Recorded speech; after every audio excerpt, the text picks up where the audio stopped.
Hello everyone, welcome back to our channel. In our last video, we spoke about the linguistic criteria and what are the four parameters comes under the linguistic criteria when we are talking about OET speaking, right? So today we are going to see an example for a role play scenario. Now you have to read it. You can pause the video, take a pen and paper, read it by yourself, and try to incorporate all the four parameters that comes under linguistic criteria to make your response. So I will also read it for you. You are a nurse. Okay, this is the scenario. And the patient has just been discharged after surgery and is worried about pain and side effects from medication.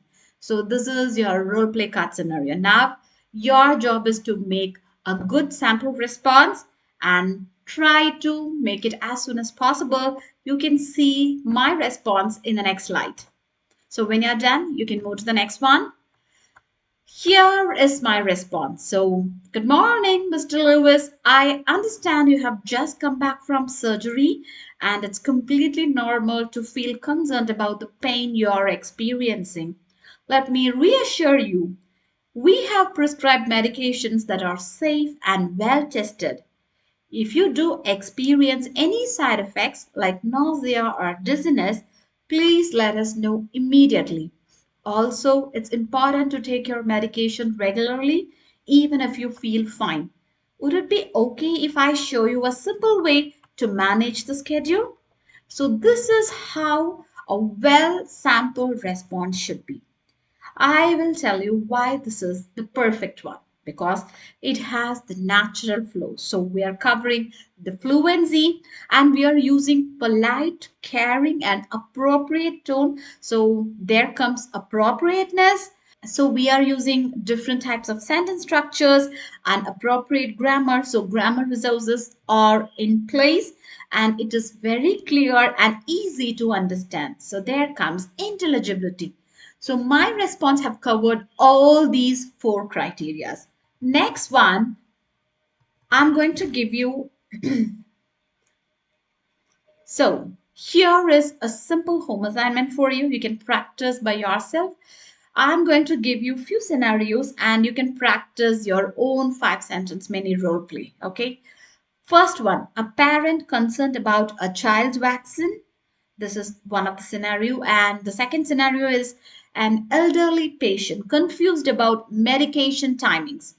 And the third one is a patient refusing a blood test. Okay, remember you need to make a sample response speaking inclusive of all four linguistic criteria. Okay, so now we are going to dive deep into the next important part of OET speaking test, which is clinical communication criteria, where empathy, structure, and active listening are king. So there are 6 key skills OET examiners assess in this part. The first one is relationship building, and the second is understanding and incorporating the patient's perspective. The third one is providing structure to the conversation, and the fourth is information giving. Fifth one is eliciting information, and the last is showing empathy and dealing with concerns. When we are talking about these 6 key skills, these are in soft skills. They are make or break moments in your role play.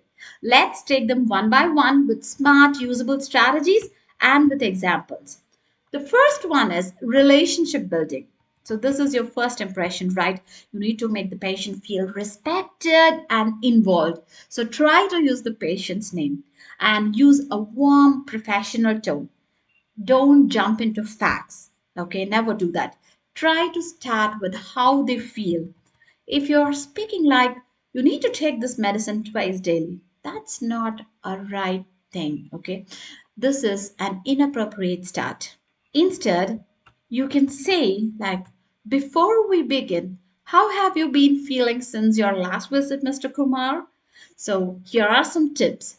Try to use checking and phrases. How are you feeling about the situation so far? Would you like me to explain what we are planning today? So the next one is understanding and incorporating the patient's perspective. So here it is about active listening and also respecting their views, the patient's views, their perspective, even if they are incorrect or emotional. If you are saying like, that's not how it works. No, never say that because you need to respect their views even if they are incorrect. Sometimes they might be emotional, right? So you have to use some magic phrases and you can say, like, I can understand why you might feel that way. Let me clarify a few things for you and try to use these phrases which are like magic. I see where you are coming from. Many people have the same concern. Let me explain in a way that makes more sense. Here, your job isn't just to convince them, it is about guiding them in a proper way. The next one is providing structure. This one is missed often. Your conversation should have a clear beginning, middle, and end, even under pressure. So you can try using signposts like, let me start explaining. There are three main things we will cover today. Before we finish, let's quickly go over what we have discussed. Try to use the signpost because it helps the patient stay calm and focused. It also shows that you are in control of the conversation like a true professional. Got it? And the next one is information giving. Giving information is more than just telling, it's about clarity, simplification, and also checking understanding. If you're saying, like, you will take metform 500 mg BD, instead, you can say, like, you will need to take this tablet twice a day, once in the morning and once in the evening with food. Does that sound manageable for you? Here, you are giving the clarity and you're also providing simplification method. Then you're checking their understanding, right? Because you're asking, does that sound manageable for you? So you just want to assure their understanding, right? So here is a small tip. Use the chunk and check method. Remember chunk and check method. So try to give a small piece of information first, then you can ask whether they have understood or not, then you can continue. So don't assume, always recheck. The next one is eliciting information. You can't help the patient unless you fully understand their situation. That means try to ask open ended questions and responding to cues. Like, you can use some great openers like, could you tell me more about when the symptoms started? What worries you most about this? Have you experienced this before? And the next one is showing empathy and dealing with concerns. This is pretty much important. This is the most powerful skill in OET speaking. You need to recognize the emotions, acknowledge them, and respond kindly and professionally. If you're speaking like, it's fine, don't worry. No, you're not recognizing their emotions, right? You're just saying it in very simple words. You have to speak in such a way that they will get the assurance that you're acknowledging and understanding their concerns. I understand this is overwhelming. I want to reassure you that we will support you every step of the way. Does this sounds good? Yes.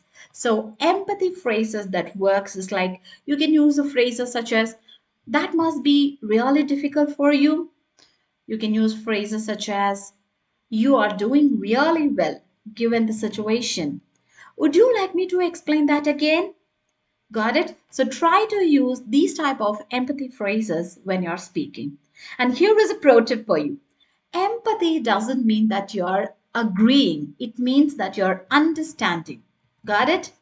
So, when it comes to clinical communication criteria, it's about how you're building a rapport with the patients by addressing their concerns and how appropriately the information is given, and you're providing it in chunks. Empathy has to be shown and the structure is present throughout, right? So, this is how the clinical communication looks like in action. That's all for today. See you in the next video. Kindly like, share, and subscribe for more OET tips. Bye bye.